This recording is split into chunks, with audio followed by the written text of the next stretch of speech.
اور اس کے لیے عدالتوں کو استعمال کیا گیا ہے. پچھلی دفعہ اور اس دفعہ میں فرق صرف یہ تھا کہ پہلے چاہے فوج بطور ادارہ ہوتی تھی یا عدالت، وہ سب اکٹھے ایک زبان سے اس وزیر اعظم یا اس جماعت کے خلاف کھڑے ہو جاتے تھے، جیسے 2018 سے پہلے ہم نے نواز شریف کے کیس میں دیکھا. اس دفعہ آپ کو عدالت ہو یا اسٹیبلشمنٹ ہو، ایک واضح تقسیم نظر آ رہی ہے اور اس تقسیم کا فائدہ عمران خان صاحب کو مل رہا ہے. مثلا یہ جو عمر عطا بندیال صاحب کی قیادت میں جو بینچ بنا ہوا ہے، وہ انہوں نے مطلب کوئی لگی لپٹی بھی اب رکھنے کی کوشش نہیں کی اس بات میں کہ ان کی محبتیں ہیں عمران خان صاحب کے ساتھ. فوج کے رینک اینڈ فائل کے اندر بھی عمران خان صاحب کی ایک حمایت موجود ہے. اب اس میں یہ طریقہ نکالا گیا ہے کہ ان لوگوں کو جو ہے وہ آپ آرمی ایکٹ کے تحت ٹرائی کریں تاکہ کوئی عدالت بھی ریلیف نہ دے سکے. میں ذاتی طور پر اس سے اتفاق نہیں کرتا. یہ ٹھیک ہے، میرا خیال ہے کہ آپ کو اس موقع پر سب کو ایک ہی لاٹھی سے ہانکنے کی بجائے ایک تفریق کرنی چاہیے. وہ لوگ جو پیسفل پروٹیسٹ میں شامل تھے، جنہوں نے کوئی ایسی ایکٹیویٹی نہیں کی، ان کو آپ کو ہاتھ نہیں لگانا چاہیے. وہ لوگ جنہوں نے جلاؤ گھیراؤ کیا، جو توڑ پھوڑ میں ملوث رہے، ان کو چھوڑنا نہیں چاہیے، لیکن اس کے لیے آپ کے پاس متعلقہ قوانین موجود ہیں. اگر آپ کے پاس ناقابل تردید ثبوت ہے، پہلے آپ ان کو اس سے ٹرائی تو کریں نا. اگر ان کو سزا نہیں ملتی تو اس کے بعد آپ کہیں جا کے کہ جی نہیں، یہ جو ہے اب ہمیں آرمی ایکٹ کی ضرورت پڑ گئی، آپ سیدھا آرمی ایکٹ ان پر لگا رہے ہیں. یہ ٹھیک ہے، وینڈلزم ہے، لیکن یہ دہشت گردی کہاں سے ہو گئی؟ آپ اس کو ایک مخصوص طریقے سے پورٹرے کرنے کی کوشش کر رہے ہیں. صرف یہ جو میسج ہے دینے کے لیے اس وقت پی ٹی آئی سے جو متعلق لوگ ہیں ان کو، کہ اگر آپ اس رستے پر گئے یا آپ اس جماعت کے ساتھ کھڑے رہے تو پھر آپ کے ساتھ یہ ہوگا. کیونکہ صرف ان لوگوں کو نہیں پکڑا جا رہا. آپ یہ یاد رکھیں کہ اس وقت جو لوگ گرفتار کیے، لوگوں کے گھروں میں چھاپے مارے جا رہے ہیں، ان کے والدین کو اٹھایا جا رہا ہے، ان کے بہن بھائیوں کو اٹھایا جا رہا ہے، ان کے گھروں میں توڑ پھوڑ کی جا رہی ہے. مطلب وہ تمام واقعات جو ہم ڈکٹیٹروں کے دور میں سنتے تھے کہ سیاسی جماعتوں کے ساتھ ہوئے ہیں، لوگوں کو اٹھا کر جیلوں میں بند کیا جا رہا ہے، ان کو عدالتوں میں پیش نہیں کیا جا رہا ہے. سو بڑی ابتر صورتحال ہے. اس میں ہم یہ نہیں کہہ سکتے کہ جو عمران خان صاحب نے کیا وہ ٹھیک تھا، یا اس کے بعد جو اب حکومت کر رہی ہے اسٹیبلشمنٹ کی ایما پر وہ ٹھیک ہے. یہ دونوں اس وقت پارٹ آف پرابلم بنے ہوئے ہیں. اچھا ویسے صاحب ہم نے مطلب میرے لیے، کیونکہ میں کراچی سے ہوں، میں نے 92 کا آپریشن دیکھا ہوا ہے وہاں پہ. تو وہاں پر جو سلسلہ شروع ہوا تھا پولیس گردی کے حوالے سے، جیسے ہم لوگ کہتے تھے کہ جس کے گھر میں بھی کچھ جائیں، رینجرز ہیں 500 لوگوں کو گرفتار کر دیں، دوسرے لوگوں کو چھوڑ دیں. تو وہی صورتحال میں آج یہاں دیکھ رہا ہوں کہ اور یہ حقیقت ہے کہ ہم مختلف اسپیسز پہ جاتے ہیں تو وہی کہتے ہیں کہ باپ بیٹا آ رہا ہے تو ان کو بھی پکڑ لیا، پیسے لے کے چھوڑا جا رہا ہے ان کو کہ ورنہ ہم تم پہ یہ دفعہ لگا دیں گے. تو یہ وہ ساری چیزیں دہرائی جا رہی ہیں جو کہ ہم ماضی میں اپنے شہر میں دیکھ چکے ہیں کہ اگر آپ صرف پوائنٹ آؤٹ کر کے دہشت گردوں کو پکڑیں تو میرا نہیں خیال کہ آپ اس طریقے سے بدنامی لیں. لیکن آپ ایک تو ملک کے اندر چیزیں ہو جاتی ہیں، اس کے اوپر جو ہے اس کا ری ایکشن پہلی دفعہ ہم نے دیکھا ہے کہ ملک کے باہر بھی آیا. اور ہم نے پہلی دفعہ دیکھا کہ ایمبیسڈر کے گھر کے باہر according to Anwar Iqbal Dawn اور جہازیب ایئر وائی کہ جب ایمبیسڈر صاحب باہر کھڑکی میں آئے تو وہ جو 100 150 200 کا وہ تھا، انہوں نے ان کو لانتیں دکھائیں، ان کے خلاف نعرے لگائے، پاکستان کے آرم فورسز کے خلاف نعرے لگائے.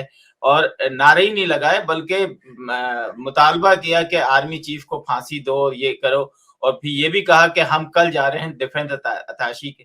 یہ جو چیزیں ہیں نا میں نے نہیں کبھی دیکھی. آپ نے اپنے جرنلزم کے دور میں یا انٹرنیشنلی کہیں پر بھی کسی ملک کے میں اتنا مطلب اتنا خطرناک جذبہ دیکھا ہے؟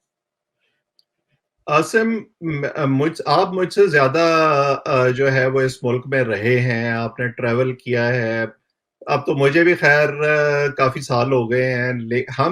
میں اور آپ جب بھی کسی سوشل گیدرنگ میں بیٹھتے ہیں نا، لوگ بات کرتے ہیں کہ جی دیکھیں پاکستانی جو ہیں وہ اکٹھے نہیں ہوتے، پاکستانیوں کی ملک سے باہر عزت نہیں ہے، پاکستان جو ہے اس کو سنجیدہ نہیں لیا جاتا. اس طرح کی شکایتیں آپ کو سننے میں آتی ہیں.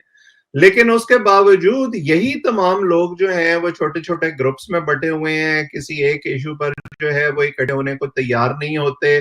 یہ سب لوگ جو آج کل ہمیں یہ بتا رہے ہیں کہ نہیں نہیں عمران خان صاحب ہوں گے نا تو ملک کی بڑی عزت ہوگی.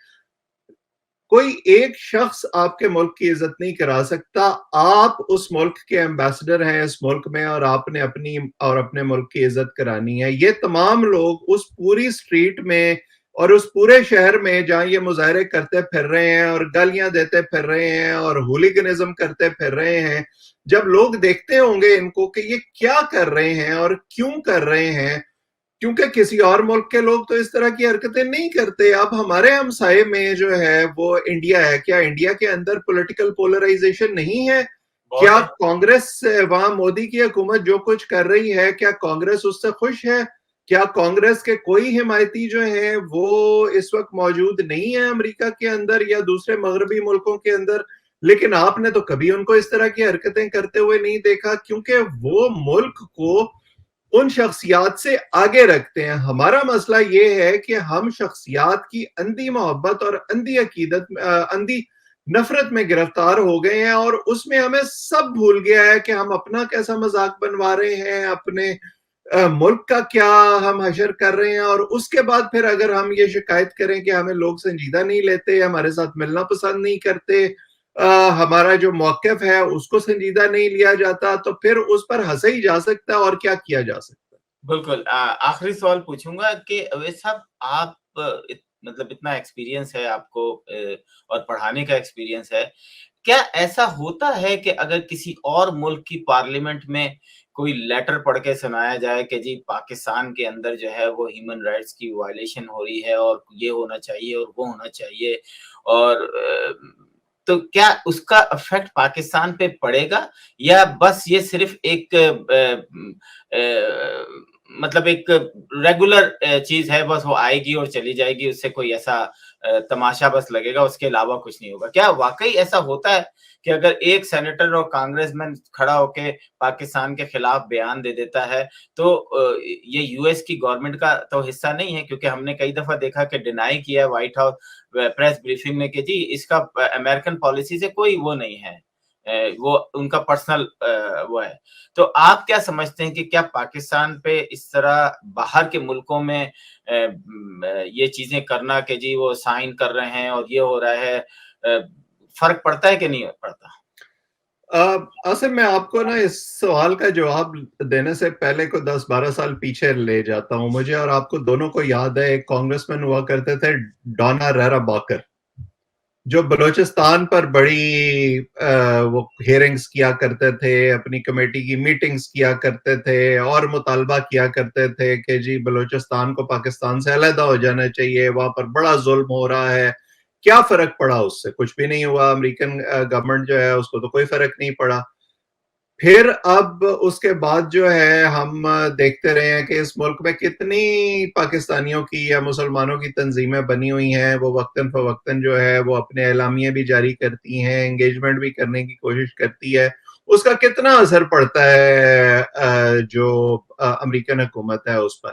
مسلمان جو ہیں، مسلمان، میں صرف پاکستانیوں کی بات نہیں کر رہا ہوں، امریکہ کے اندر شاید 1% ان کی آبادی ہے. اس کا اگر آپ پاکستانی نکالنے کی کوشش کریں تو وہ کتنے ہوں گے؟ 0.00 کچھ پرسنٹ. ٹھیک ہے جی. اب آپ کے خیال میں آپ آٹے میں نمک ہوتے ہوئے آٹے کی پالیسی کو جو ہے وہ انفلوئنس کر لیں گے. بنیادی بات یہ ہے کہ یہ ان لوگوں کو بیچنے کے لیے جو پاکستان میں ہیں کہ جی ہم بڑے اہم ہیں یہاں پہ اور دیکھیں ہم یہ کیا کر رہے ہیں، ان کے ساتھ تصویریں بنوانے کے لیے اور پاکستان میں کوئی سیاسی فائدہ لینے کے لیے، تو یہ بڑا اچھا ہے. لیکن یہ کہ کیا اس کا واقعی یہاں کوئی امپیکٹ ہوتا ہے؟ میرا خیال ہے اس کانگریس مین کو یا سینیٹر کو اتنا فائدہ تو ضرور ہو جاتا ہے کہ یہ لوگ جا کے اس کو یہ کہتے ہیں کہ ہم آپ کے لیے ایک فنڈ ریزنگ ڈنر کریں گے، اتنے $1000 آپ کو مل جائیں گے. اس سے زیادہ جس کی وجہ سے وہ اس طرح کے بیانات بھی دے دیتے ہیں. اس کے علاوہ اس کا ان دی لانگر رن امریکن حکومت کی پالیسی پر بالکل کوئی فرق نہیں پڑتا. لیکن ظاہر ہے جو لوگ امریکی نظام حکومت کو نہیں سمجھتے وہ جو ہے وہ اس پر خوش ہو جاتے ہیں کہ نہیں نہیں دیکھیں بیان آ گیا اور اب فوراً وہ آئیں گے اور عمران خان صاحب کو تخت پر بٹھا دیں گے. تو اگر وہ اتنے میں خوش ہونا چاہتے ہیں تو ہمارا آپ کا کیا جاتا. بالکل بالکل